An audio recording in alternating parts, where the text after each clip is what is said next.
America के नए राष्ट्रपति डोनाल्ड ट्रंप के फैसलों पर भारत में जमकर सियासत हो रही है। रामगोपाल यादव ने कहा, भारतीयों को जंजीरों में जकड़कर भारत भेजा गया।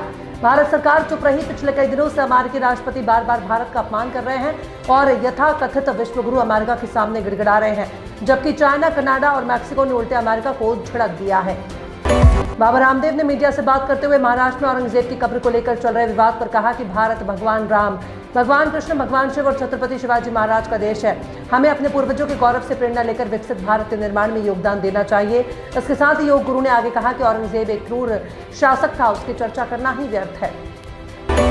रमजान के महीने की शुरुआत होने के साथ ही उत्तराखंड के मैदानी जनपदों की बाजारों में चहल पहल बढ़ चुकी है। सुबह से लेकर शाम तक ग्राहक बड़ी संख्या में बाजार में पहुंचकर टोपी, कुर्ता, पजामा और फलों की खरीदारी करते नजर आते हैं। बाजार में ग्राहकों की संख्या बढ़ने से व्यापारियों के चेहरे भी खिल उठे हैं। उधम सिंह नगर जनपद के रुद्रपुर, काशीपुर, बाजापुर, जयपुर, गदरपुर की छात्र, सितारगंज और खटीमा के बाजारों में रमजान के महीने की शुरुआत के बाद बड़ी संख्या में बाजार में ग्राहक खरीदारी करने पहुंच रहे हैं। मध्य प्रदेश में धान उपार्जन का बड़ा घोटाला सामने आया। आर्थिक अपराध अन्वेषण ब्यूरो की छापामार कार्रवाई के दौरान करोड़ों रुपए की हेराफेरी के सबूत मिले हैं। इस मामले में कांग्रेस के प्रदेश अध्यक्ष जीतू पटवारी ने प्रदेश सरकार के 2 मंत्रियों पर निशाना साधते हुए सीबीआई जांच की मांग की है। मध्य प्रदेश में आर्थिक अपराध अन्वेषण ब्यूरो ने 25 टीम के साथ एक साथ कई जिलों में छापामार कार्रवाई करते हुए धान उपार्जन के घोटाले का पर्दाफाश किया है।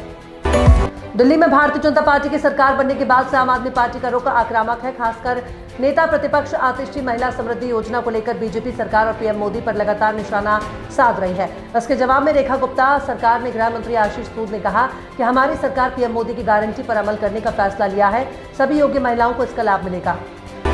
दिल्ली और आसपास के शहरों में गर्मी में तेजी से इजाफा होने लगा है। मौसम विभाग के अनुसार अगले 5 दिनों के दौरान राष्ट्रीय राजधानी में अधिकतम तापमान 31 से 33 डिग्री और न्यूनतम 13 से 6 डिग्री के बीच रहने की संभावना है। पश्चिमी विक्षोभ की वजह से होली के दिन बारिश होने का भी पूर्वानुमान है।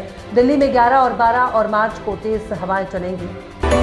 हमास के वरिष्ठ अधिकारी मुशीर अल मसरी ने डोनाल्ड ट्रंप पर गजा में बंधकों की रिहाई के मामले में दोहरे मानदंड अपनाने का आरोप लगाया है। अल मसरी की टिप्पणी व्हाइट हाउस द्वारा बंधकों की रिहाई सुनिश्चित करने के लिए हमास के साथ सीधी बातचीत की पुष्टि के बाद आई है।